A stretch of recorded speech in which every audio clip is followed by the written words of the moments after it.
Assalamualaikum warahmatullahi wabarakatuh. So, my name is Elia Ulfa, and in this occasion, I would like to present my analysis about the reader's sympathy for the monster's broken home, which is it is a reader response analysis of Mary Shelley's Frankenstein using Rosenblatt's transactional theory. So, itulah judul dari analisis saya. Selanjutnya saya akan menjelaskan tentang background dari analisis ini.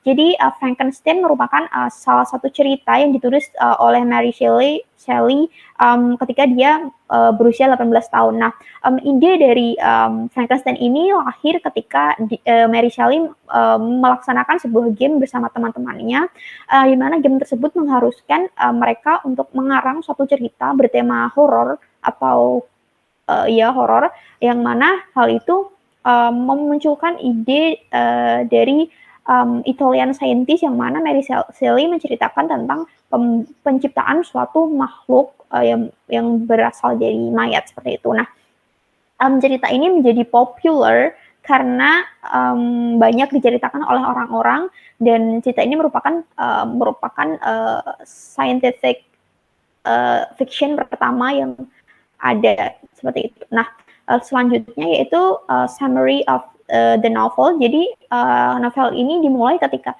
Robert Walton menuliskan suratnya yang berisi tentang perjalanannya menuju ke North Pole, di mana dia bertemu dengan Victor Frankenstein yang terlihat desperate. So dia peduli dengan Victor dan mereka akhirnya menjadi teman.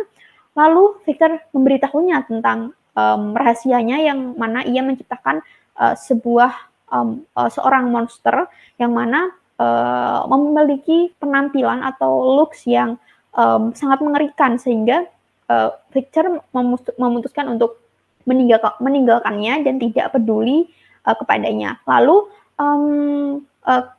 monster yang miserable tersebut hidup dalam keadaan yang tidak layak. Jadi dia hidup sendiri dengan keadaan yang benar-benar tidak layak, sehingga dia dijauhi oleh orang karena rupanya yang mengerikan. Dia dihindari oleh orang-orang, sehingga dia sakit hati atau merasa sakit hati, sehingga dia memutuskan untuk membalas dendam kepada orang-orang, khususnya Frankenstein, karena dia sebagai orang yang menciptakannya tetapi tidak bertanggung jawab terhadapnya seperti itu.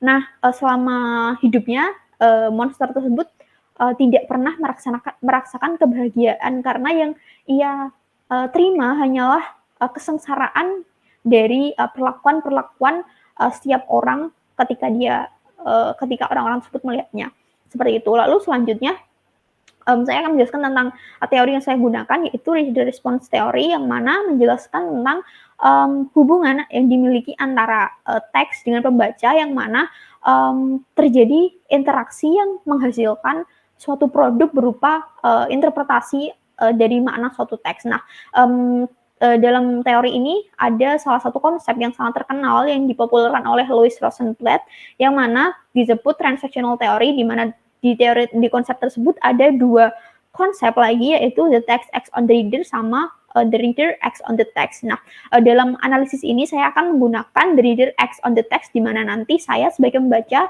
akan menginterpretasikan teks tersebut berdasarkan pengalaman dan pengetahuan yang sudah saya punya sebelumnya. Lalu lanjut ke analisis dari cerita tersebut. Dari judul yang telah saya bacakan di awal tadi, saya terinspirasi dari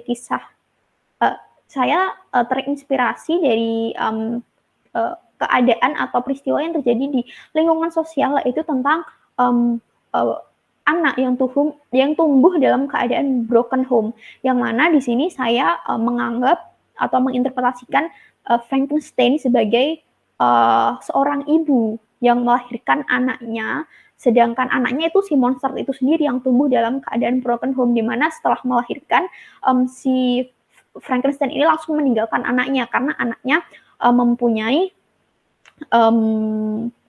perawakan yang mengerikan seperti itu. Jadi dari situ monster tersebut ditinggalkan oleh ibunya, yang mana tidak bertanggung jawab terhadapnya, sehingga dia mempunyai kondisi yang malang atau menyedihkan seperti itu, karena orang tuanya tidak menerima keadaan yang sudah ditakdirkan untuk dia, seperti itu. Lalu selanjutnya dilanjutkan dalam kutipan yang ada di sini, yang mana ketika semua orang tidak suka atau membencinya karena perawakannya yang mengerikan, seharusnya orang tua, di mana orang yang seharusnya melindungi kita, itu harus membela kita.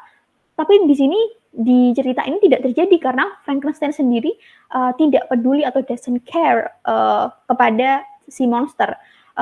Dia malah, yang ada malah ikut mengutuk dengan kata-kata yang buruk, dengan kalimat-kalimat yang tidak pantas, sehingga si monster tersebut berpikir atau merasa bahwa kehadirannya di dunia ini tidak diharapkan. Padahal kan sebenarnya kalau ada kelahiran suatu anak, biasanya itu disambut dengan sukacita. Tetapi dalam cerita ini, kelahiran seorang monster ini seperti tidak diharapkan karena dia mendapatkan perlakuan yang tidak baik seperti itu. Lalu dilanjutkan lagi dengan quote yang ada di analisis ketiga ini, yang mana anak itu seharusnya dijaga atau dirawat oleh orang tua mereka sejak mereka lahir, yang mana orang tua akan mengenalkan mereka tentang kehidupan, mengenalkan mereka tentang cara berbicara, tentang cara berekspresi dan mengeluarkan emosi. Tetapi The Miserable Monster ini tidak mengalaminya, karena sejak ia lahir, ia sendirian. Jadi dia hanya meraba-raba tentang kehidupan yang hanya dia lihat dari orang lain. Jadi dia belajar berbicara, dia belajar berekspresi itu dari mengamati orang lain di sekitarnya, seperti itu. Nah, lalu selanjutnya, ketika kehidupannya yang sepi, kesendiriannya itu membuat dia merasa bingung. Dia dilahirkan ke dunia, tetapi kenapa tidak ada yang menginginkan kehadirannya. Jadi sebenarnya setiap anak itu menginginkan kehadiran sosok orang tua yang mana bisa digunakan sebagai tempat untuk mengadu, tempat untuk berbagi pendapat, tempat untuk berkeluh kesah. Tetapi di sini Frankenstein tidak memberikannya. Jadi si monster ini merasa sendirian, yang mana hal ini monster tersebut tidak mendapatkan kasih sayang atau perhatian sejak dia diciptakan atau dilahirkan oleh Frankenstein tersebut. Nah, selanjutnya ketika rasa kesendirian itu muncul terus-menerus, si monster ini berharap dia memerlukan seorang teman yang mana bisa ia jadikan untuk tempat mengadu, tempat untuk mengajarinya hal-hal yang belum ia ketahui, karena kan hubungannya dengan orang tuanya sudah tidak mungkin bisa diperbaiki seperti itu. Jadi dia memerlukan seorang teman yang bisa membawanya dalam keadaan yang kehidupan yang bahagia, seperti itu. Namun dilanjutkan di analisis terakhir ini bahwa keinginannya untuk memiliki seorang teman itu tidak bisa diwujudkan, karena setelah semua kesulitan-kesulitan yang ia hadapi, dia tetap tidak ditakdirkan untuk bahagia, karena keinginannya itu tidak bisa terwujud sampai akhir hidupnya. Dia tidak mempunyai seorang teman, seperti itu. Jadi dia selalu hidup dalam kesengsaraan. Nah, untuk kesimpulannya, setiap penciptaan suatu makhluk itu tidak menjamin kebahagiaan yang didapat dalam hidup. Jadi seperti yang terjadi pada monster dalam novel Frankenstein ini, yang mana kehidupannya itu hanya kesengsaraan karena dia mendapatkan banyak perlakuan yang tidak layak, mendapatkan kebencian, pengucilan dalam masyarakat, yang mana hal itu membuat pembaca merasa simpati karena keadaannya yang lahir dan hidup sebagai seorang broken home, yang mana hal itu dia alami selama hidup dan dia tidak pernah merasa kebahagiaan di akhir hidupnya. Nah, mungkin itu cukup dari saya. Jika ada kesalahan, saya mohon maaf yang sebesar-besarnya. Wassalamualaikum warahmatullahi wabarakatuh. Terima kasih.